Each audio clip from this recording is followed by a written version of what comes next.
Salut tout le monde, bienvenue à Loin de Sans Foot. Olivier Bratt avec vous en compagnie de Jean Gounel et Sidney Faux pour passer en mode bilan de la saison du CF Montréal. Ben, un bilan que je vais faire tout seul avec Jean parce que Sid m'a dit cette semaine qu'il n'était pas prêt, lui, à faire des bilans. Fait qu'on va, on va s'arranger pour vous présenter un show qui a de l'allure quand même. Les gars, comment ça va? Ça va, prêt quand même.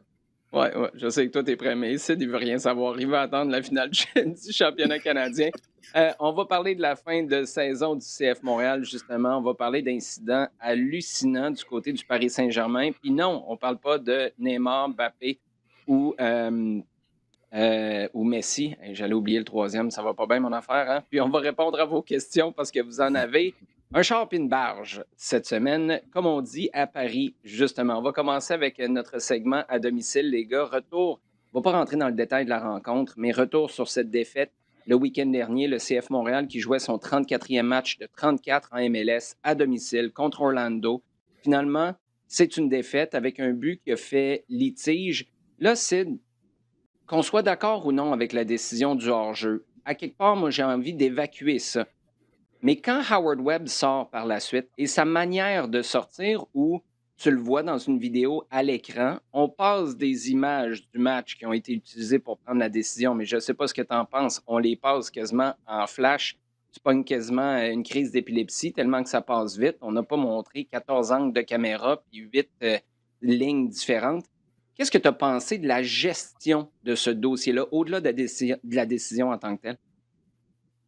Bah, c'est très intéressant parce qu'on a discuté un peu de l'usage des micros, pour les Mhm. arbitres et l'un des usages est effectivement une explication et une éducation sur les décisions qui sont prises par le corps arbitral. Donc là, effectivement, c'est arrivé après coup, par, Howard Webb qui est responsable de l'arbitrage, et notamment en particulier de la VAR, en MLS. Donc cette démarche était très intéressante. Cependant, elle pose quand même de nombreuses questions sur, les éléments qui ont été utilisés par, les arbitres, vidéo pour prendre leurs décisions et on était un peu tous d'accord que, l'angle qui a été largement diffusé, n'était peut-être pas suffisant pour, prendre une décision, ferme sur la position, de hors-jeu, ou pas de Kyoto et il y avait un bénéfice du doute dans que les personnes à la VAR avaient d'autres angles, en plus du choix qui a été pris par l'officiel, puisqu'il faut quand même rappeler il y a une personne sur le terrain qui lui a décidé qu'il y avait hors-jeu, et c'est aussi à prendre en considération. Moi, Juste, ce qui m'a Sid, interrogé, je veux c'est juste apporter, excuse-moi, je te coupe, mais une précision par rapport à ça. Je veux bien cerner puis aussi clarifier. Quand tu dis qu'on donne le bénéfice du doute, qu'il y a d'autres angles de caméra, d'abord, est-ce que ça a été confirmé, ça? Et si c'est le cas, pourquoi on ne les montre pas? Je veux dire, ce serait fou raide de ne pas montrer les outils qu'on utilise qui rendent la décision évidente. justement, à partir du moment où dans la vidéo de Howard Webb, la Hmm, caméra, je l'angle les ai pas. utilisé est le même que celui qui a été diffusé, ça pose la question de savoir est-ce qu'ils n'avaient pas d'autres éléments, et qu'ils ont vraiment pris leur décision sur cet angle-là qui, à mon sens, était insuffisant, mais ça veut pas dire qu'ils ne disposaient pas d'autre chose. Par contre, moi, je me suis vraiment interrogé de revoir le même angle. Effectivement, il y avait des marqueurs, qu'on voit très souvent en première ligue, pour nous expliquer d'un point de vue physique que de là où on est placé, c'est vrai que c'est pas la façon de pouvoir juger du hors-jeu entre le centre de Camacho et la réception de la tête, de Kyoto. Encore une fois, je suis pas certain que c'est suffisant.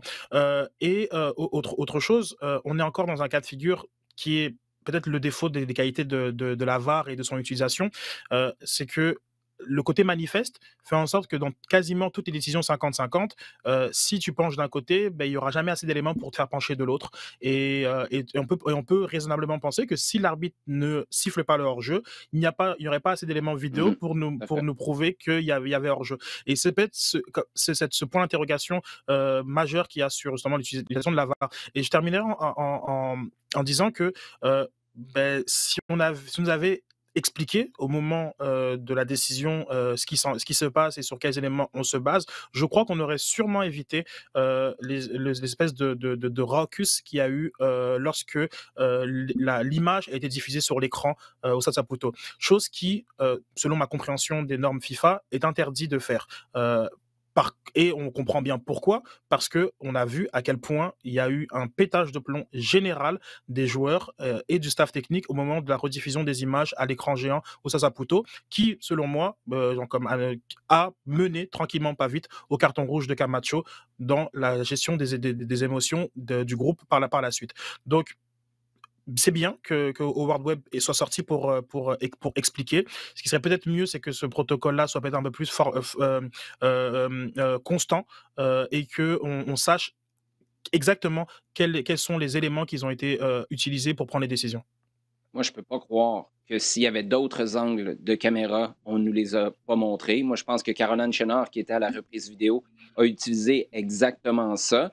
Je comprends qu'à partir du moment où le drapeau est élevé, je suis d'accord avec toi. Avec cet angle-là, tu lèves pas le drapeau, le but est bon. Tu lèves le drapeau, le but est pas bon. C'est aussi simple que ça. Le problème, c'est que c'est un hors-jeu. Ça devrait jamais être ça. Tu devrais avoir des outils qui font en sorte que tu tranches. Tu sais, à partir du moment où Arsène Wenger est en train de nous dire que l'an prochain, ce serait automatisé, tu as des robots qui sont envoyés par Jeff Bezos de l'espace qui vont venir nous dire s'il y a un hors-jeu ou pas. On ne devrait pas être en train de se demander, as-tu le bon angle de caméra? Autre petite parenthèse, dans l'étude de marché, pour savoir quel genre d'amélioration on va faire à la tribune nord au Stade Saputo, j'aurais une nouvelle question. Où voulez-vous placer vos caméras pour être certain qu'on est capable d'avoir des bons angles? Parce que ça, c'est un aspect, et là, je n'ai pas tous les éléments en tête, mais lorsqu'on a conçu le Stade Saputo, de mémoire, il y avait des grosses carences sur où... Bref, on n'avait pas pris en considération les broadcasts, où les caméras allaient se retrouver. Et là, je veux faire attention là, parce que je veux mettre ça au conditionnel. À ma connaissance, où on installe la caméra principale, qui est au-dessus de la galerie de presse, c'était même pas là au départ. Ça. De mémoire, ça a été ajouté par la suite parce qu'on s'est dit, oh boy, tout le monde est installé dans le stade, mais on n'a rien comme endroit pour mettre les caméras. Peut-être qu'avec les améliorations, bien ça, on pourrait faire un pas majeur vers l'avant. Jean, voulais-tu ajouter quelque chose là-dessus? Oui, non, c'est que on en a parlé ici. On en a parlé ici en début de saison parce qu'il y avait eu tout justement, une discussion de World Web là-dessus, une présentation et dans laquelle il avait dit, regarde, le problème qu'on a pour l'instant, c'est que tous les stades ne sont pas équipés uniformément pour l'installation des caméras et actuellement, c'est un frein au développement de façon uniforme dans tous les stades de MLS à l'utilisation de la VAR. Ouais. Howard Webb, là, on n'est pas content de ce qu'il vient nous dire à la fin de ce match-là, mais il est bon, pareil. Hein? Oui. Moi, je suis content qu'il soit sorti, justement. Je pense que ça fait partie de cette éducation dont on a besoin. Maintenant, il y a des éléments qui, comme a dit Jean, et comme tu le rappelles à juste titre, on fait avec ce qu'on a. Et parfois, on peut comprendre que si on n'a pas les moyens de ses ambitions, il faut comme se mettre à niveau pour éviter ça. Je crois que Montréal aurait été content d'avoir une caméra dans un autre angle qui permette de dire que le but de Kyoto était valide, si c'était le cas. Et juste pour conclure là-dessus, moi, le problème que j'ai avec cette rencontre-là, c'est que ta reprise vidéo, tu l'as mal utilisée de A à Z. Expliquez-moi comment, pour l'expulsion de Rudy Camacho puis la non-expulsion de Benji Michel qui vient essuyer ses crampons sur Zachary Broguillard, à aucun moment, premièrement, les deux, c'est pas cohérent. Si t'expulses un, t'expulses l'autre. Si t'expulses pas un, et Benji Michel n'a même pas eu de carton jaune, t'expulses pas Rudy Camacho, qui lui a même pas fait le même contact. C'était peut-être plus spectaculaire, mais il n'a pas fait ce contact-là. Expliquez-moi comment, il y a 2 ans, ça prenait à peu près 37 minutes à dire à l'arbitre de s'en aller jusqu'au moniteur aux abords du terrain. Puis là, il prenait une autre demi-heure pour décider s'il y avait ou non un renversement de décision, alors que là, il va même pas, on lui dit même pas d'aller à l'écran pour revoir sa propre décision. C'est là où, dans l'ensemble, pour moi, avec l'utilisation de la reprise vidéo, on l'a échappé dans ce match-là. Ceci dit, Olivier Renard le disait lorsque j'ai eu l'occasion de lui parler à la radio après cette rencontre-là, c'est pas sur ce match-là que tu échappes ta présence en série. Et si tu marques tes 2 buts en première mi-temps, tu n'en parles probablement jamais du but de Romel Kyoto. Et ça, je pense que c'est assez lucide comme constat. Les gars, est-ce que, sachant que là, tu as le championnat canadien qui s'en vient, tu as une décision potentielle sur la 132. Est-ce que tu la réouvres cette année? Est-ce que tu gardes ça fermé jusqu'à l'année prochaine? quelle décision tu prends en attendant la nomination de ton nouveau ou président ou de ta nouvelle présidente? Jean, pour toi, est-ce que les propriétaires, en attendant, puis là, ça peut inclure n'importe qui, là, ça peut être Lino Senior, ça peut être Lino Junior, ça peut être Joey Saputo, euh, est-ce que pour toi, il faut qu'ils sortent d'ici la fin de saison si tu n'as pas déjà un président ou une présidente au cours des prochaines semaines? Bon, je pense que oui, il y a un certain nombre de dossiers sur lesquels il va falloir que le club se positionne assez rapidement et sur lesquels il faut avoir une communication. Il va falloir clairement dire voilà où on s'en va. Parce que, bon, déjà, tu te retrouves sans président, ce qui est un peu embêtant et qu'il faut arriver à régler rapidement. Parce que justement, c'est bien d'avoir un président dans la période morte, dans la période où hey, il faut avoir cette présence-là pour indiquer que on va toujours. Parce que l'idée, je suppose, c'est de continuer dans le même sens, hein, ou en tout cas d'une façon générale. Donc, ouais, il serait assez nécessaire d'avoir une décision de prise. S'il n'y en a pas tout de suite, oui, il va falloir qu'une personne qu'une personne principale vienne à la barre et puis vienne un petit peu expliquer, parler et prendre en main, montrer que les dossiers sont pris en main. Oui. Sid, toi, est-ce que tu aimerais la même chose, voir une sortie d'un ou de propriétaires au pluriel? Et si c'est le cas, ce serait pourquoi? Pour prendre des décisions ou juste expliquer là où on en est dans le processus? Alors, je vais distinguer deux choses. Est-ce que j'aimerais? Oui. Est-ce que je m'attends à? Non. Et je pense véritablement que dans tout ce qu'on a vu dans la dernière année, où je pense que de nombreuses sorties auraient dû être faites, on a eu le choix de ne rien dire. Est-ce que tout d'un coup, on va avoir une réalisation que c'était important de communiquer fréquemment avec l'écosystème, parce que c'est pas juste les partisans, c'est vraiment l'écosystème. Je sais pas si on est à ce niveau de réflexion du côté des propriétaires.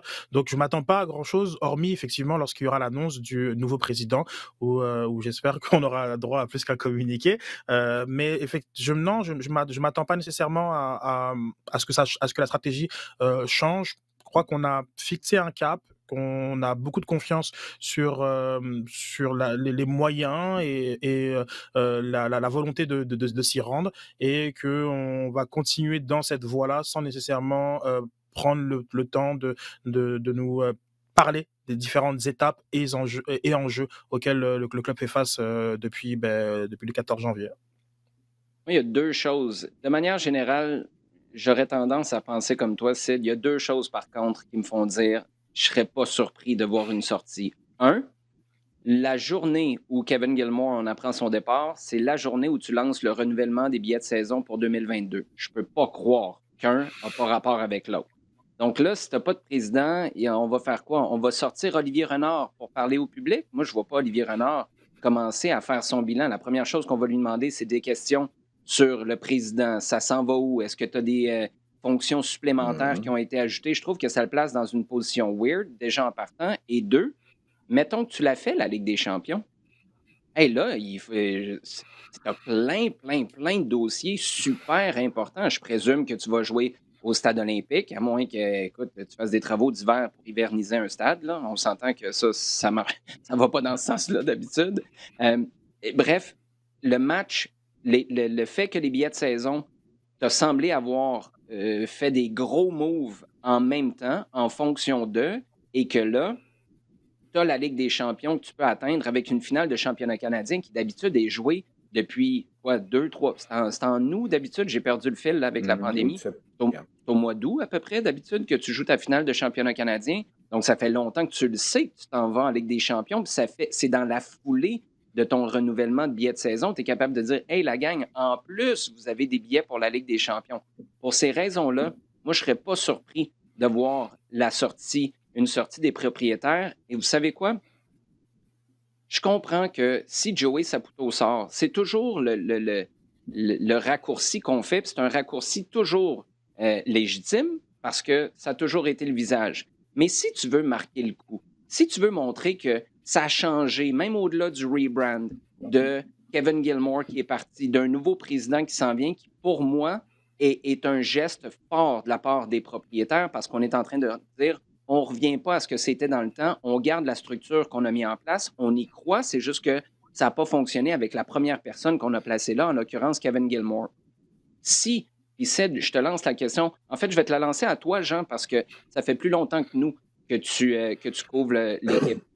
Si Joey Saputo et son frère Lino Junior étaient pour sortir ensemble, est-ce que, est-ce que ça marque un nouveau chapitre? Est-ce que tu penses que ça changerait le ton, la perception, surtout peut-être du Montréal Inc? Parce que là, tu tombes dans l'univers Saputo Inc., la grosse compagnie familiale.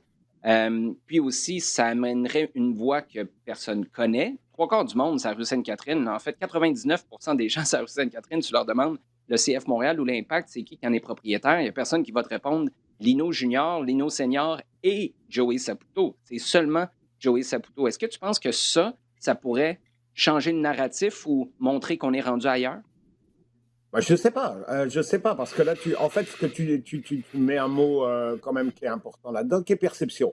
Et voir une sortie conjointe comme ça, ou multiple, disons, au niveau de la perception, ça indique quoi? Que c'est une que ça pourrait être une reprise en main et que, en fait, les changements, bah, c'était pas vraiment des vrais changements, qui sont toujours là et que finalement, les postes la décision demeure toujours dans les mêmes mains et que finalement, rien n'a changé. Donc, je trouve que je comprends ce que tu veux dire et je comprends un petit peu la logique derrière ça. Mhm. Simplement, je vois le danger aussi que ça peut représenter dans la mesure où on dit, ben ouais, mais finalement, c'est toujours pareil. Et puis, finalement, les mêmes problèmes demeurent, ou en tout cas, le même concept derrière tout ça demeure. Et est-ce que ça va être plus facile de travailler avec le club? Ben, peut-être pas. Est-ce que ce sera plus clair? Peut-être pas. Est-ce qu'il y aura plus de communication, plus d'ouverture, plus de vision, disons, d'accueil un petit peu des différents partenaires? Bah, peut-être pas. C'est là où je Mais vois qu'il y a, au niveau de la perception, qu'il y a peut-être un danger à partir dans cette voie-là. Sid, toi, qu'est-ce que tu en penses? Effectivement, c'est vrai que j'avais pas vu cet angle-là sur le fait que l'arrivée de Kevin Gilmore représentait l'entrée d'une nouvelle structure et d'une structure avec laquelle il y a un président donc qui s'occupe justement de l'administration des affaires et que les propriétaires prennent la distance qui est celle un peu qui est assez commune Mhm. dans la gestion sportive. Donc c'est vrai que de les remettre en avant-plan pourrait envoyer un autre message. Par contre, moi ce que je prends conscience, c'est que une sortie fait en sorte que on ne pourra plus se cacher. Et ce que j'entends par là, c'est que, hormis l'allocution assez Mhm. rapide de Joey Saputo lors Rebrand. de l'annonce du rebrand, Mhm. on n'a pas d'indication claire, nette et précise d'un appui total, 100%, de la part de Joe Saputo sur ce rebrand. Effectivement, ce rebrand ne peut pas arriver sans son aval. Et ça, c'est certain. On lui a pas tordu la main pour ça. Mais s'il y a une sortie, il y aura une prise de position et qui sera évidente. Est-ce qu'on est dans la bonne direction ou pas? Et je suis pas certain que pour l'instant, on soit parfaitement à l'aise à se positionner du côté de Joe Saputo. Ça, c'est ma perception. Car effectivement, on l'a vu, c'est pas encore, pleinement accepté dans la Mhm. communauté, même si je pense que les guichets fermés dimanche dernier est quand même un signal Un fort. On est message. capable Mhm. un message fort, on est capable de Mhm. composer Mhm. avec la nouvelle identité. Simplement, lorsque Joey Saputo va parler, on aura le cap au moins pour peut-être les 3 prochaines années. Donc, il y a des discussions qui ne feront quasiment plus de sens sur est-ce qu'on revient ou pas sur ce rebrand. Donc, c'est ça, moi, la sortie, pourquoi je l'attendrais, oui, avec impatience, mais je pense aussi, c'est pour ça que cette sortie-là, elle n'est peut-être pas venue déjà là depuis janvier, hein, finalement. C'est tellement intéressant, les gars, parce que ça montre la complexité. Moi, à partir du moment où tu me dis, Mhm. Sid, que la sortie, puis là, toutes les opinions sont valides à ce stade-ci, surtout avec ce qu'on a vécu au cours de la dernière année, tu me dis que Joey Saputo sortirait pour statuer sur le rebrand. Moi, je dis, sors pas.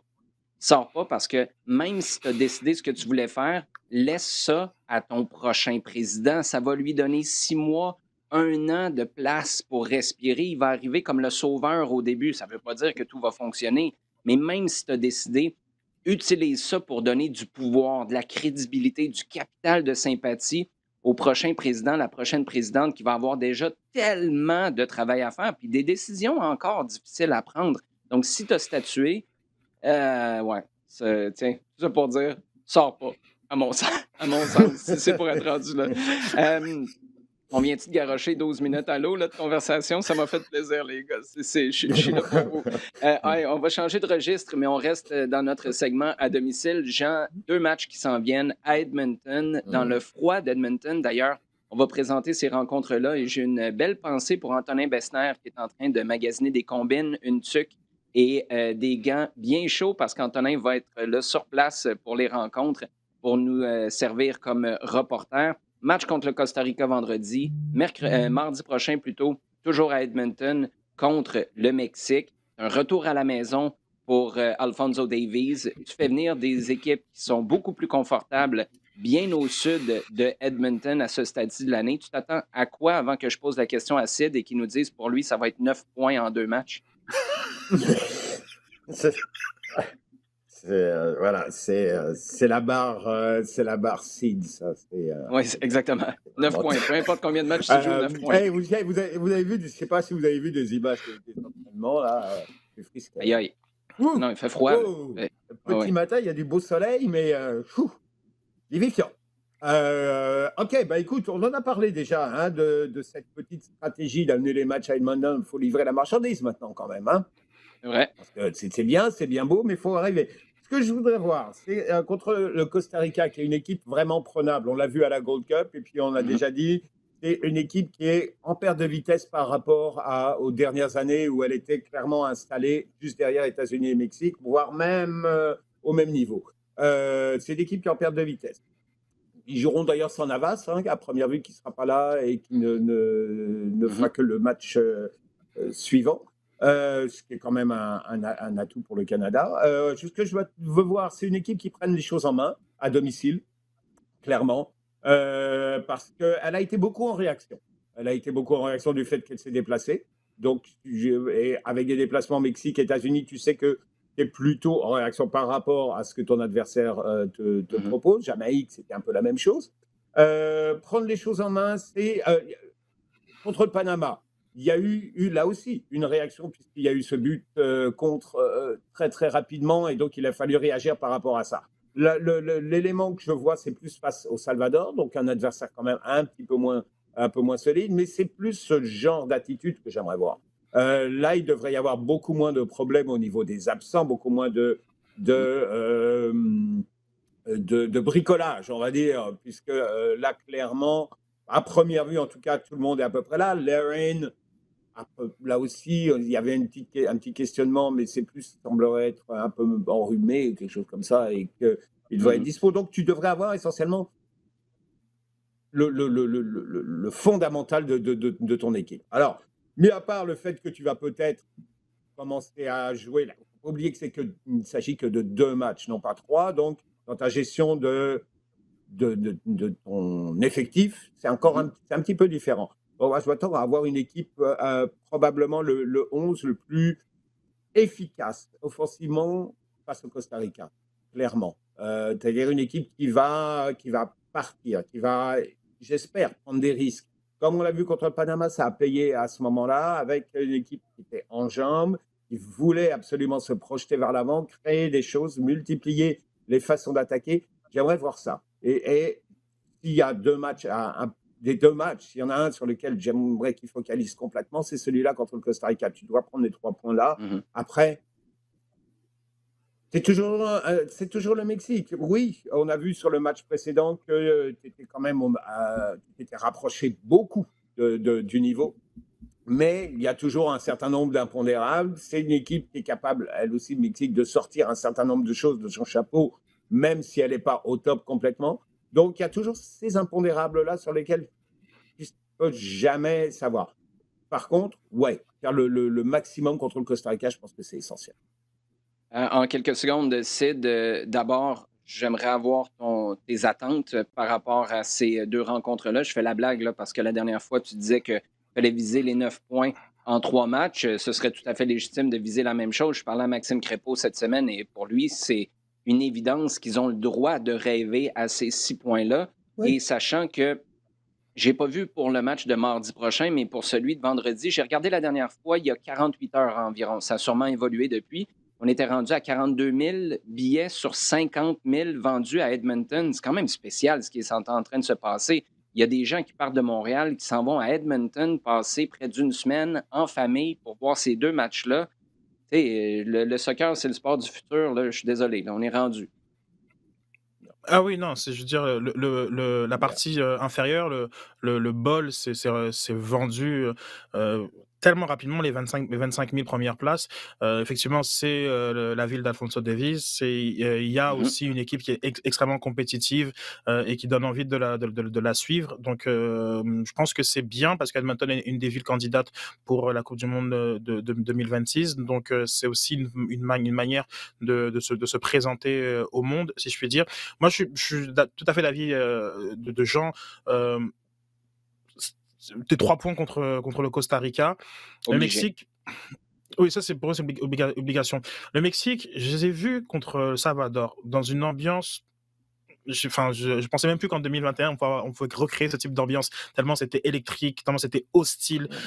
C'est comme si c'était même pas un match officiel tellement, je veux dire, on était dans les années 80 et j'ai vu une équipe qui a toujours gardé son calme, sa supériorité technique et tactique, et qui, même bousculé dans tous les sens, a quand même réussi, sans forcément faire un beau match, à gagner 2-0. Et je pense que le Mexique commence voilà, à trouver son air d'aller, et ce sera un match très compliqué. Je suis pas, et c'est vrai qu'il fait froid. On le voit avec les images aux entraînements des joueurs, notamment le petit nouveau, je pense Ikpo, qui Oppo. ouais, Oppo, il avait tout froid, il avait plein de bonnets partout. Mais je me suis dit, ben c'est drôle, mais de moins en moins, c'est un avantage pour des joueurs qui évoluent qui évoluent maintenant à l'année longue dans d'autres climats, et qui, en venant à Edmonton, ils ont tout aussi froid quasiment que leurs adversaires. Mais voilà, le Mexique, je me garde une gêne. Autant je pense que à domicile, il y avait cette excitation de marquer l'histoire, pour prendre un slogan qu'on aime, et qui est avantagé, selon moi, le Canada. À domicile, je sais pas, c'est bizarre. C'est bizarre, je Non, le vois pas mais forcément de la même façon. Non, mais je comprends tout à fait ce que tu veux dire parce qu'à l'approche de ce déplacement-là à Mexico, on disait les Mexicains vont prendre le Canada de haut. Et là, je pense que tu leur as envoyé le message. Tu ne peux pas prendre le Canada de haut. Sinon, tu ne vas pas échapper 2 points, tu vas en échapper 3. Et c'est certain qu'on aura pris la leçon. Juste pour conclure sur l'aspect température qui peut être souffrant aussi pour les Canadiens, la seule différence, c'est que on a fait le choix d'aller jouer là. On aurait pu décider d'aller jouer au BC Place. Donc, ça fait partie d'un narratif qui doit remonter à la Gold Cup pour un gars comme John Herdman qui dit on va les mettre dans les conditions les plus difficiles. C'est certain qu'il y en a qui se disent hey coach, BC Place, on aurait pu faire ça pareil puis ça aurait été correct. Là. Mais je pense que c'est là la différence entre les Mexicains qui vont jouer un match et qui se disent bon, il faut aller vivre, passer à travers ça, et le Canada qui se dit c'est notre choix, notre décision, et ça entre dans la tête des joueurs, à mon sens, que ça peut être un avantage. Jean, tu voulais finir avec quelque chose? Oui, mais parce que ça fait partie un petit peu de ce que tu es en train de dire, et c'est que là, la discussion qu'on a, c'est quand même la preuve que on est en train de mettre des attentes quand même de plus en plus hautes, et quasiment de Oui. mois en mois, on est en train de monter nos attentes par rapport à cette équipe-là, ce qui est très bien, qui est très très bien, parce qu'il y a clairement eu une progression monumentale depuis un an. Oui, c'est une décision qui a été prise, et c'est vrai, comme d'ici, il faut peut-être un petit peu disons, relativiser, parce que c'est vrai que les joueurs maintenant ne vont pas débarquer là en disant on est sur notre planète. N'empêche que ça joue dans la tête. Ça joue dans la tête d'un côté comme de l'autre, parce que tu rentres sur le terrain en disant on a choisi le terrain, on a choisi les conditions de la confrontation, ce sont nos règles. Voilà, on est là. Et c'est peut-être dans cette attitude-là et dans l'attitude du public qui va venir autour, parce qu'eux aussi sont dans cette ambiance-là, dans ce mode de pensée-là. Donc, je pense que c'est plus là peut-être qu'il y aura quelque chose à aller chercher. Choisir ses règles. C'est comme aller jouer à des jeux de société dans la belle famille à Noël. sais jamais trop ça va être dans quelles conditions. C'est ça. On enchaîne avec le segment en temps additionnel. Jean, si tu le permets, on va y aller avec toi en premier. Xavi, de retour au camp Nou, mais déjà en train de jouer avec l'agenda de Gérard Piqué en lui disant ça, tu peux pas aller faire ça en dehors du terrain, ça, tu peux pas, mais entraîne-toi fort. Euh, Comment tu accueilles cette arrivée-là, puis comment tu évalues ces premiers jours en charge, puis les décisions qu'il commence déjà à prendre? Bah, il devait passer un message assez fort et trouver des moyens de rassembler tout le monde avec un groupe qui est compliqué, qui est éclaté, un groupe qui est quand même certain, et ça, je pense que ça va faire partie du travail qu'il doit faire, qui est quand même certain qu'il n'est pas au niveau de ce que des attentes et de ce que l'image Barcelone donne. Ça passe évidemment par continuer de remonter les leaders qui sont des leaders avec lesquels Xavi a joué, hein, donc Piqué, Busquets, Jordi Alba, Ter Stegen, et essayer d'en tirer le maximum. Vraiment, c'est ça. Donc arriver avec des nouvelles règles, être arrivé 1 heure et demie avant le début de l'entraînement, etc. C'est essayer de remotiver et de remonter tout le monde dans le même sens. Il n'y a pas 10 façons de le faire, et effectivement, de façon pour que tout le monde soit capable de tirer dans le même sens, il n'y a pas beaucoup d'autres solutions. L'autre dossier qu'il a, et je pense sur lequel d'ailleurs il a été assez malin, c'est celui des blessures et des joueurs qui sont. Il y a beaucoup, beaucoup, beaucoup de blessés, le cas Agüero étant encore autre chose.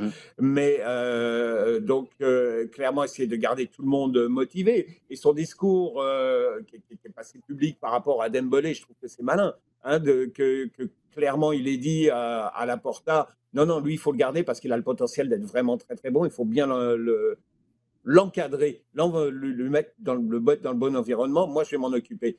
Je pense que c'est un message qui est important parce que tous les joueurs, à la limite, sont maintenant amenés à se dire OK, peut-être que c'est à moi, c'est mon tour. Peut-être qu'il va dire la même chose à mon sujet. Peut-être que je ne vais pas être simplement le joueur utilisé 3 minutes par match qu'avait Coman, mais il va compter sur moi ou je vais lui prouver. Donc il y a clairement une volonté de changer la dynamique à l'intérieur du groupe. En Angleterre, maintenant, Sid, il y a eu des changements aussi. T'attendais-tu à voir Steven Gerrard, qui a eu un bon début de carrière comme entraîneur en Écosse avec Rangers? T'attendais-tu à le voir peut-être, je veux pas dire faire un pas vers l'arrière, mais bref, attendre que la place se libère à Anfield avant de prendre un poste dans un autre club, lui qui, là, débarque à Villa Park? À la fois oui et non, parce que dans le sens que je suis d'accord avec toi, c'est pas un pas de l'arrière, je comprends, c'est on va dire un pas de côté, puisque tu as une équipe qui est sensiblement du même niveau, mais dans une ligue qui est largement supérieure. Quand je dis Mais en même temps, c'est juste pour clarifier ma pensée, quand je dis un pas vers l'arrière, ce serait carrément de ne pas coacher pendant 6 mois, 1 an. Tu sais, moi, c'est quelque chose que j'envisageais éventuellement, de dire, vous savez, je vais attendre la fenêtre d'opportunité, alors que là, il se jette carrément vers Villa Park. oui, et je pense qu'il fait bien parce que cette fenêtre d'opportunité-là, elle viendra pas dès demain matin. Non. On avait déjà eu la discussion ici sur potentiellement qui pouvaient être les héritiers en longévité des Wenger et des Ferguson de ce monde. Ben, les noms qui ressortaient, c'était Simeone, comme c'est factuel. Et ensuite, on était tous d'accord que c'est Klopp qui je veux dire, à la fois une osmose entre l'effectif, le propriétaire, le coaching et et les résultats. Donc c'est pas demain matin la veille que Klopp sera pas à Liverpool, en assumant que Liverpool est la destination finale et ultime d'un Steven Gerrard. Donc je crois que c'est intéressant, et surtout pour moi, ce que je trouve ça beaucoup plus pertinent, c'est que il fait pas l'erreur que peut-être que Pirlo a faite en prenant la Juventus tout de suite. Oui, il y a eu l'opportunité, mais est-ce qu'il était prêt pour ce type de défi? Je pense pas. On a aussi peut-être l'exemple de Lampard, même bien que c'est un peu discutable, qui est peut-être un peu lié plutôt à la nature du propriétaire qu'à sa compétence pure en tant que coach, mais on a eu quand même le sentiment que lorsque Chelsea avait accéléré sur le marché des transferts et qui était devenu vraiment un Chelsea, un gros Chelsea, que là c'était peut-être un peu trop compliqué pour Lampard avec son vécu en tant que coach. Alors que là, Steven Gerrard, le jour où il sera amené à coacher Liverpool ou n'importe quel des Big Four, bon, soyons fous, il aura bon, c'est toujours compliqué, hein, comme Non, mais Zidane n'a attends, pas fermé la porte au attends, Paris attends, Saint-Germain.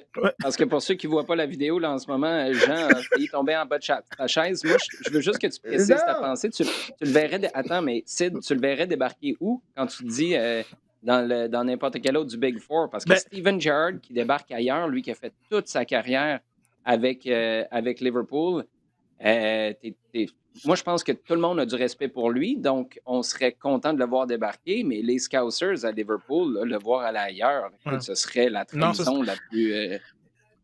Et effectivement, mais en même temps, je prenais l'exemple de Zidane qui ne refusait pas l'opportunité au Paris Saint-Germain si elle se présentait, et qui avait dit clairement que voilà, il y a des choses qu'on fait en tant que joueur et d'autres qu'on fait en tant qu'entraîneur. Et avec cette logique voilà, plus ou moins voilà, valable, on pourrait retrouver peut-être. Allez, soyons fous, mais peut-être qu'à Manchester et le non, Manchester à United. Manchester, Non, non, non, c'est non. impossible. Non, mais Impossible, non, Sid. non. Mais Newcastle. écoute, moi, ah oui, ça, j'aime ça. À Newcastle, ben, t'as dit le top 4, Jean, c'est exactement ça. Non, mais, c'est la discussion que j'avais. C'est que là, il y a une fuite vers l'avant au niveau des clubs. Et tu regardes Villa d'un seul coup, c'est plus le club qui forcément va se battre promotion-relégation. Tout le monde se rend compte qu'il y a une fenêtre actuellement d'opportunité qu'il n'y a plus. Le Big 6, ça n'existe plus. C'est pour ça. Ou le Big 4, il n'existe plus. Tu as 3 clubs actuellement qui semblent se maintenir, mais tout le monde veut aller grignoter. Tu as Wolves, Leicester, Everton qui met énormément de paquets. Actuellement, tout le monde met le paquet pour essayer de s'accrocher à la locomotive. Villa en fait partie. La grosse différence avec Gerrard, par rapport à sa situation avec les Rangers, c'est qu'il va pouvoir gérer d'énormes sommes d'argent. Il s'en plaignait, hein, il disait aux Rangers, pour franchir le cap supplémentaire, il faut qu'on investisse et qu'on mette de l'argent. Or, ce n'est pas de l'argent qui est disponible en première ligue écossaise. Ce n'est pas possible.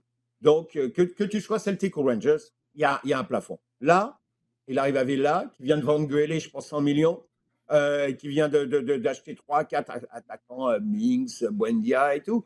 Clairement, l'argent, c'est moins un problème. Donc, il arrive avec cette possibilité. Je parlais de Newcastle tout à l'heure parce qu'il y a quand même le précédent de Kevin Keegan.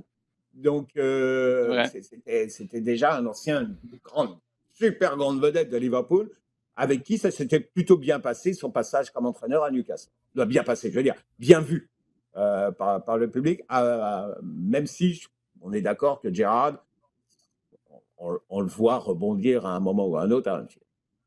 Mais, Sid, écoute, on va passer au sujet chaud, mais moi, je veux juste te dire, là, en tant que fan de Manchester United, Steven Gerrard, je le prends.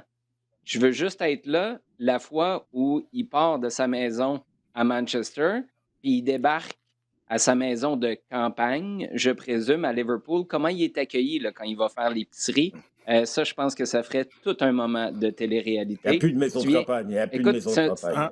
Exactement. C'est un scénario que j'aurais jamais considéré, mais là, tu viens de m'exciter au possible sur la possibilité. Mais ça dépendra de son cycle avec Villa. Mais si ça devient de next big thing, pourquoi pas. Mais je pense que c'est Matt Busby, non, Jean, qui a franchi le Rubicon entre les deux clubs très rivaux. Oui, sauf que c'était pas dans un univers de médias sociaux et où les entraîneurs étaient à ce point sollicités par les médias. Souvenez-vous, Alex Ferguson, c'était une chose qu'il maîtrisait bien, puis c'est ce qu'il a été capable d'utiliser à son avantage. À l'époque de Busby, c'était pas tout à fait la même chose. Écoute, Jean, juste pour te montrer à quel point les choses ont évolué, Jean s'est déjà ramassé dans le bureau de Alex Ferguson. Penses-tu qu'on peut débarquer dans le bureau de Steven Gerrard ou Jürgen Klopp aujourd'hui? Non, c'est vrai. C'est ça, mais tu nous raconteras cette histoire-là un autre jour, Jean. Hey, les gars, on enchaîne les sujets chauds parce que plusieurs questions nous ont été posées plusieurs très bonnes questions. On commence, Sid, par celle de Tony Bruno qui dit la Canadian Premier League vient d'annoncer une franchise à Vancouver pour 2023, ce qui semble dire qu'ils n'ont pas peur d'attaquer les marchés de MLS. En ce sens, est-ce qu'on croit que c'est possible de voir la venue à terme d'un club de CPL dans la métropole? Ben, déjà, York, c'est à Toronto. Donc, C'est je ça, exact. comprends. C'est pas l'arrivée d'une franchise à Vancouver qui nous fait dire que la CPL n'a pas peur des marchés. MLS, je crois que c'est Non, une mais ligue qui veut. j'apporterais juste C'est un bien. petit bémol là-dessus, c'est qu'on parle de Vancouver. Tu sais, toutes les autres, Pacific FC, York, c'est Ouais. pas, tu sais, dans ton branding, puis là, je comprends là, que ça peut évoluer, mais c'est comme si tu disais, Montréal accueille une équipe de CPL. C'est quand même un peu différent dans la manière de le présenter, non? Non, non, 100%, mais après, c'est pas dit qu'elle va s'appeler Vancouver. Exactement, je suis tout à fait. C'est ça, FC, mais c'est dans le sens que, je veux dire, York, justement, peut-être ne peut faire penser qu'il n'y a pas d'équipe à Toronto. Mais il y en a une équipe de CPL à Ouais. Toronto. Et donc, mais bon, pour répondre à la question qui intéresse plus nos auditeurs, ben, on l'attend avec impatience, cette équipe au Québec. Donc, que ce soit à Au Montréal, Québec ou à Laval, Montréal? au Québec, c'est ça la question qu'on ne sait pas, par contre. À Québec. Ouais, non, c'est ça que je dis. Donc, une équipe au Oui, oui. Québec, donc Montréal, Laval ou Québec, comme sont les trois marchés naturels, avec aussi, je mentionnais même Blainville, parce que Sylvain Pereira essaye souvent de se positionner par rapport à ça. Mais on comprend Sylvain pas Pereira, trop. qui est le président de Blainville, juste pour Ouais, préciser là, ouais, pour pour les auditeurs. et que je salue. Mais on comprend pas trop pourquoi il y a ce vide sportif. Oui, il manque d'investisseurs, très bien, mais je pense qu'il devrait avoir une volonté politique, enfin plutôt institutionnelle pour être précis, de la part de la CPL, d'avoir une équipe au Québec et d'en assumer même les frais, comme dans la première, deuxième, troisième année. Je pense que c'est pas normal finalement, parce que déjà là, on a vu durant l'annonce de cette franchise à Vancouver que tous les commentaires étaient pollués, et c'est pas forcément que des Québécois. Tout le monde pose la question, mais pourquoi il y a pas une franchise au Québec?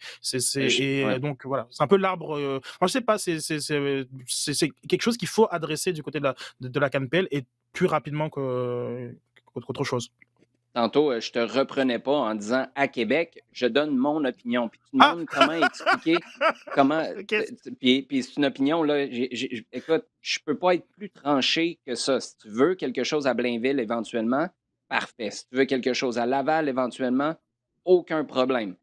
Mais ça passe par Québec. Mais tu poses la question, comment on explique ce vide-là? Je vais te donner un exemple. Puis les gens de Québec ou qui connaissent bien la région, ça a un peu changé depuis, mais les gens de la Canadian Premier League, au départ, se disaient, ouais, on pourrait installer ça à Québec. Là, évidemment, la question, c'est celle du stade, right? Puis si tu es à Québec même, c'est plus complexe parce que tu as plus de densité, tu as peut-être moins de terrain disponible, il faut que tu négocies avec la ville. Bref, tout est un peu plus complexe. Les gens de la Canadian Premier League, sérieusement, considéraient faire le stade sur la rive sud. Si tu comprends la réalité, la mentalité des gens de Québec, je suis né à Limoilou, là, en ville à Québec. T'en aller sur la rive sud, à Lévis, là, il y a les histoires de troisième lien, tout ça, je comprends. Mais dans la mentalité des gens, tu es aussi bien t'en aller à Saint-Hyacinthe faire un stade pour une équipe de Montréal. C'est à ce point-là un gap entre les deux. J'exagère, mais à peine. Disons Sainte-Julie. Là, si les gens de la Canadian Premier League connaissent si peu le marché de la ville de Québec, pour moi, là, est exactement ce dont tu as besoin pour amener une franchise québécoise. Comme, tu vas avoir le même feeling qu'à Halifax. Halifax, c'est pas une grosse foule, mais il y a une intensité que tu ne retrouves pas ailleurs parce que ça veut dire quelque chose de différent pour les gens d'Halifax. Ce serait la même chose pour les gens de Québec qui ont leur Rouge et Or, qui ont leur rempart, qui ont leur capitale. Et il y a quelque chose qui fait en sorte que les gens de la ville s'identifient. Mais tu ne peux pas penser que ces gens-là diraient Hey, let's go, on va aller prendre la 20, on va aller prendre un des deux ponts, la 20, puis on va s'en aller, ou le traversier, puis on va s'en aller regarder ça à Lévis, Saint-Jean-Chrysostome, Saint-Nicolas ou Saint-Romuald. C'est pour ça qu'il y a un vide en ce moment au Québec, parce qu'on ne connaît pas le marché, et on se dit, ben, on joue à risque. Tiens, on va planter un pion là, puis il me semble que ça aurait de l'allure, ça. Ouais, mais quand tu as des bottes sur le terrain, tu te rends compte que ça ne marche pas du tout. Bref, Sid, je te répète, je ne te recadrerai pas tout à l'heure, c'est mon opinion et je viens de vous la donner. Jean, on va enchaîner avec Danny On NBN. enchaîne. Danny nous dit, après 2 performances ternes face à des rivaux éternels, Manchester United a toujours pas congédié Ole Gunnar Solskjaer alors que 5 clubs de Premier League ont déjà fait des congédiements. Pourquoi est-ce si difficile de remplacer un seul homme dans ce cas-ci? Bon, d'abord, c'est pas de performance terne. C'était catastrophique, OK? Non, OK. c'était vraiment le fond du fond du fond. C'était... Ah, OK, d'accord. Bon. La problématique avec Solskjaer, c'est qu'on a d'un côté une direction qui dit nous, on veut le garder. Alors, on veut le garder. Pourquoi? Est-ce qu'on a été échaudé depuis 7 ans et qu'on veut arrêter les portes tournantes là, et parce que les 3 précédents, ça a été vraiment une prise de tête. Chacun a amené plus de problèmes que l'autre. De Moyes à Mourinho à Van Gaal, il n'y a pas eu de facile. Donc clairement, l'idée, c'est de dire on arrête là et on essaye de voir quand même quelqu'un qui va présenter quelque chose, qui va être sur le long terme, ancienne vedette du club et tout. Le problème de Solskjaer, c'est que clairement, il a du mal à arriver avec quelque chose de cohérent, ou en tout cas de cohérent pour un club de la taille, avec les ambitions de Manchester United. Et ce qu'on voit face à en particulier face à des équipes qui sont déjà placées un peu plus haut, c'est qu'il y a une grosse différence, c'est que cette équipe-là n'a pas l'air prête, n'a pas l'air sur le point de combler le retard. Alors, est-ce que Solskjaer est l'homme de la situation? La direction a l'air de dire, nous, on aimerait. Je pense que le message, c'est on aimerait bien que oui, on n'est pas sûr. On n'a pas d'autre solution actuellement. C'est pour ça qu'on est un petit peu dans ces limbes-là. Et autour, il y a une énorme pression. Il y a une énorme pression parce que on vient d'acheter Cristiano Ronaldo, tout le monde saute en l'air. Il plante des buts parce qu'il a été acheté pour ça et il plante des buts. Il n'y a rien à dire. Par contre, effectivement, il y a de la critique disant oui, mais il nuit clairement au système de jeu de Solskjaer. Là encore, question quel système de jeu il a vraiment? Personne ne le sait non plus complètement. Donc, il y a un problème autour de Solskjaer. Est-ce qu'il est l'homme de la situation? Je ne pense pas actuellement, parce que je pense que le club a besoin de quelqu'un qui soit beaucoup plus fort et qui soit, quitte à ce que ce soit quelqu'un qui mette les choses carrées au départ, mais je crois que le club a vraiment besoin d'un refresh, clairement. Et je dirais qu'actuellement, le problème, c'est qu'il n'y a pas un candidat qui semble clairement s'imposer. Est-ce que l'un de vous verrait quelqu'un capable de reprendre des choses en main là, à cet endroit-là? J'en vois pas vraiment trop. Ah oui, Steven Gerrard. Il y a Gino maintenant qui nous, J'allais qui dire, nous demande. laissons de côté Steven Gerrard. Non, OK, on va laisser. Il y a un problème. On va laisser ce dossier-là de côté dans ce cas-là pour répondre à la question de Gino. Sid, c'est à ton intention. À quel poste le CF Montréal / Impact? Vous le disiez la semaine passée, là, l'Impact, c'est revenu mur à mur depuis le départ de Kevin Gilmour. J'ai l'impression qu'on nourrit un certain espoir de ce côté-là. À quel poste le club doit-il se renforcer cet hiver? Et Gino demande, est-ce que ce serait possible d'aller chercher un nouveau joueur désigné en 2022 à la place de soit Wanyama ou Struna? Struna va laisser une place de joueur désigné, puis c'est une place de joueur désigné artificielle. Là. On a utilisé le mécanisme pour qu'on soit capable d'aller chercher une masse salariale supplémentaire. Mais la priorité pour toi, Sid, c'est quoi?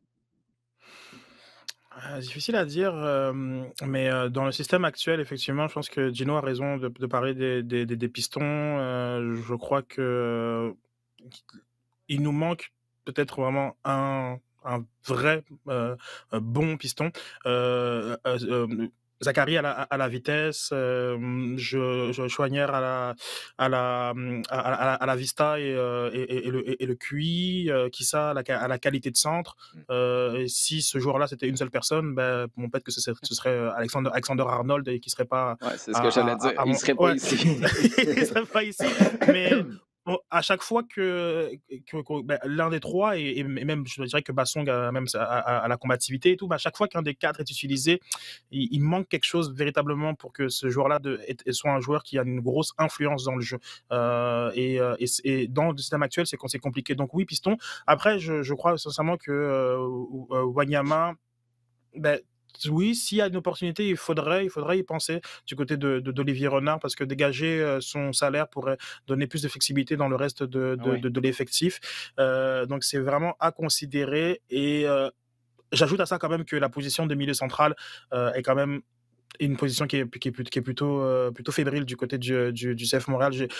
Je dis ça qu'il faudrait considérer un départ de Wanyama, mais en même temps, j'ai vu les conséquences de ces 4 matchs manqués dans la Là, qualité de jeu. Donc, c'est pas un poste dont il faudra le combler. Limite, avoir le plan B, Ouais. enfin, avoir le plan A avant le plan B. Donc, enfin, je me comprends, j'espère qu'on m'a compris.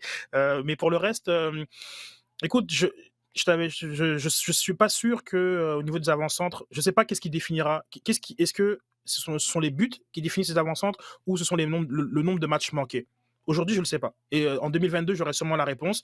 Mais c'est quoi, on parle d'une vingtaine de matchs peut-être manqués par Toy et Kyoto. Et Euh, à deux, c'est 34, si je me trompe pas. là. donc forcément, il y a une espèce de monde parallèle où ils sont là pour ces matchs-là. Qu'est-ce que ça donne? Donc, est-ce qu'il y a véritablement besoin du fameux avant-centre? Je le sais pas, je le sais pas, je le sais pas. Mais oui, à la position de 8, 6, en tout cas milieu central, il y a du travail à faire, et sûrement un ailier aussi, parce que c'est bête, mais on a un système, enfin on a un effectif qui enferme un petit peu Wilfried Nancy dans un système. Je pense que le 3-5-2 maximise son effectif, mais en même temps, lorsqu'on réfléchit à est-ce que l'équipe pourrait jouer autrement, on voit des lacunes dans l'effectif, et notamment cette Mhm. position-là d'ailier où il y a personne véritablement Uh-huh. qui peut le faire. Gino, pour répondre à ta question, Sid est parti chercher une pinte de lait au dépanneur puis il est revenu avec une commande de 700 pièces au Costco. C'est pas mal ça qui vient d'arriver. Pour la question de Chan, maintenant, je vais y répondre seul, si vous le permettez, les gars. Chan demande quand est-ce que le club va redonner le numéro 12 aux supporters, un numéro que le club a retiré en 2012. Pas juste retiré, on a pris le maillot de Eddie Sebrango devant un stade olympique, et Mhm. ça, c'était lors du premier match, si je ne me trompe pas, contre le Fire de Chicago, un stade olympique plein ou presque. Il y avait 50 quelques mille. Eddie Sebrango, une légende du club qui était encore là en MLS, enlève son maillot, le donne, puis ça devenait la garde, si je me souviens bien. C'est comme ça qu'on l'avait nommé, Mhm. et c'était le numéro Mhm. 12. 10 ans plus tard, 10 saisons plus tard, Mustapha Kiza, no offense, mais Mustapha Kiza porte le numéro 12. Qu'est-ce qui s'est passé? Et pour moi, ça, là, c'est un symbole des trucs qu'on a fait. C'est des bonnes idées sur papier, mais on ne suit pas. Ça enchaîne pas. Pour moi, c'est un non-sens. Et c'est là où tu pourrais honorer le passé de ton organisation. C'est pour ça que moi, quand il y a eu le CF Montréal, je me suis dit, c'est pas ça la vraie histoire. La vraie histoire, c'est ce que tu peux faire avec par la suite, honorer ton passé, honorer des joueurs qui t'ont aidé, des supporters qui t'ont aidé aussi. Alors que là, tu te retrouves dans un vide monumental. C'est comme le mur de la renommée. Il est le fun, là, le mur de la renommée, mais on n'aurait pas pu profiter de cette année pour montrer qu'on n'avait pas oublié le passé, qu'on ne l'effaçait pas, même si avec Photoshop, on efface littéralement l'ancien logo sur Thierry Henry, Louis Binks, Mathieu Choignard. On s'arrange pour que les photos qu'on utilise ne montrent pas ces photos de l'Académie avec l'ancien logo. C'était une belle opportunité cette année de faire ça. Et là, à quelque part, quand on commence à faire des trucs, on peut-tu. L'assemblée des supporters, Sid, tu étais là à l'époque quand il y avait des regroupements, puis il y avait une assemblée des supporters, ça a duré 2 ans. C'était une super bonne idée. Super. Et où cette assemblée-là des supporters? La personne qui était supposée faire le lien, là, ça fait 6 mois qu'on est supposé d'avoir embauché quelqu'un pour faire le lien entre les supporters qui sont mécontents et le club pour créer des rapprochements pour qu'on se parle. Et où cette personne-là? C'est comme si on lance des idées, et après ça, 6 mois plus tard, on se dit, ouais, Mhm. on avait oublié qu'on avait commencé à faire ça, là. T'sais? Puis bref, Chan, ce serait une bonne idée et ça montre, moi, le fait, encore une fois, là, c'est rien de personnel envers Mustapha Kiza, mais le fait que ce soit lui qui porte le numéro 12, ça montre à quel point les gens qui lui ont donné le numéro, ils n'ont aucune idée qu'on avait retiré le numéro 12 à l'époque, puis ça symbolisait quelque chose pour qu'on le donne à Mustapha Kiza. Bref, c'était mon opinion là-dessus, qui est à peu près aussi tranchée que la CPL devrait débarquer à Québec. Il y a Stéphanie Tremblay maintenant, Sid, qui nous demande à quel point le scandale qui éclabousse le Paris Saint-Germain féminine peut faire mal au foot féminin et à la sélection de Diacre. On parle de l'équipe nationale française. Ok, je vais évacuer le côté sélection Diacre. Je pense que ça a très peu d'impact. C'est vrai que Keira Amroui a été sélectionnée pour le dernier rassemblement, mais elle s'était blessée durant les entraînements. Et donc, oui, Diallo avait été appelé pour la remplacer, mais ça faisait déjà plus de 2 ans qu'elle n'était pas dans les papiers de Corinne Diacre, malgré une saison extraordinaire au FC Barcelone. Mais à quel point ça fait mal au foot féminin? Énormément. Énormément. Il faut savoir qu'avant-hier, le Parc des Princes a accueilli 18 000 personnes pour un match de Champions League contre le Real Madrid qui a été remporté 4-0, je pense, par les Parisiennes. Des images extraordinaires. C'est très, très rare que les matchs ont lieu au Parc des Princes. 18 000 personnes, donc c'était comme l'équivalent de ce qu'on a vu au Stade Zapoto dimanche. Et personne n'en parle. Personne n'en parle. Et malheureusement... Parce qu'on parle de l'incident, dans le fond. Oui Ou et non. non. Est-ce que c'est ça que tu veux dire?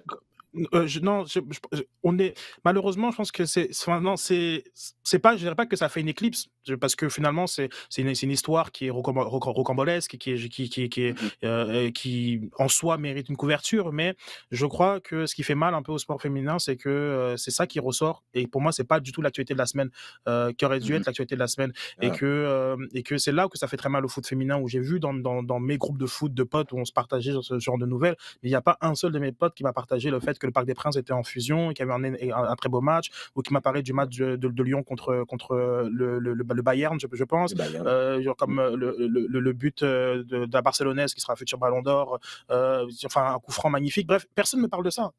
Mais par contre, cette affaire-là, parce qu'effectivement elle sort du lot, elle a fait la une partout, et c'est ça qui pour moi fait mal au foot féminin. C'est très triste, c'est très grave, c'est effectivement, comme c'est rien contre cette nouvelle là, mais c'est plutôt ce qu'elle nous empêche de discuter, et je suis toujours alerte sur les moments où le foot féminin devient en avant-plan, et très généralement c'est pas le sportif qui est là. Donc oui, exactement. dans le foot masculin on ne fait que parler d'autre chose que le match, très bien, mais les matchs ont quand même leur place dans l'actualité médiatique, alors que là dans le foot féminin c'est pas le cas malheureusement, et c'est ça que je trouve qui fait mal, parce que voilà, ces athlètes méritent qu'on parle de leur sport, et pas des à côté, pas que des à côté.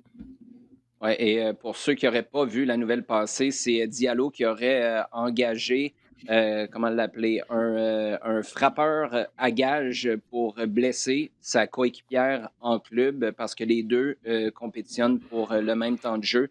Une histoire complètement hallucinante. En terminant, les gars, très rapidement, il y a Gravel qui nous demande est-ce qu'on ouvre la 132 pour la finale de championnat canadien qui va avoir lieu au Stade Saputo contre Toronto, sachant que les incidents qui ont mené à la fermeture de la 132, c'était pour un match contre Toronto. C'est la dernière opportunité cette saison. Jean, d'abord toi, puis Sid ensuite, rapidement. Est-ce que vous considérez réouvrir, ou est-ce qu'on laisse ça jusqu'à l'année prochaine, surtout sachant que c'est face à Toronto, et puis ce serait tout un message à envoyer, sachant que tu as fermé cette section-là en partie parce qu'eux t'ont demandé de faire tomber des sanctions en même temps que la MLS à l'époque? Ouais, je pense que oui, je pense que ce serait l'occasion de le faire. Effectivement, tu as 10 jours pour arriver à une sorte de modus vivendi, pour essayer de t'organiser, pour essayer de rencontrer des groupes, pour essayer de dire, OK, les gars, on va essayer de faire quelque chose. Et puis là, maintenant, il faut qu'on aille tous dans le même sens. Nous, on veut bien y mettre beaucoup de bonne volonté, à vous aussi de le faire. Mais je crois que c'est pas viable de rester avec ce problème-là continuellement. Donc ouais, moi je pense que en y mettant vraiment beaucoup d'efforts, je pense que oui. Sid? Tout est dit. Je suis 100% d'accord avec Jean, avec cette fameuse rencontre et les balises de la façon de fonctionner du supporterisme à Montréal pour les prochaines années, parce que sinon on aurait fermé la tribune pour rien. Et je pense que ça prend ce dialogue et ce plan d'action qui va être mis en place, avec tout adressé, tout ce qui a manqué, ce qui a sûrement amené à la situation actuelle où on a un manque justement d'impunité individuelle et qui pénalise l'ensemble. Donc oui, une discussion, c'est une bonne occasion, c'est un bon nanan pour dire écoutez, genre comme là on est capable, on va vous l'ouvrir, mais il y a des choses qui soient adressées. Et je dirais des deux côtés. Hein, c'est pas, pour moi Oui, les torts sont partagés Oui, dans tout ça. Les torts et les responsabilités sont partagés dans tout ça. ouais. Le problème, c'est que les torts et les responsabilités, c'était synonyme au fil des ans quand ces deux-là se parlaient. Et c'est peut-être ça qu'il faut changer dans le ton des discussions. Les gars, merci. Toujours un plaisir de jaser avec vous. merci bien. Merci à vous également d'avoir été à l'écoute. On se donne rendez-vous la semaine prochaine pour un autre épisode. Continuez de nous poser vos questions sur Twitter avec le hashtag LDSF et de consommer, partager le contenu rds.ca/balado-diffusion, iHeartRadio et toutes vos plateformes préférées.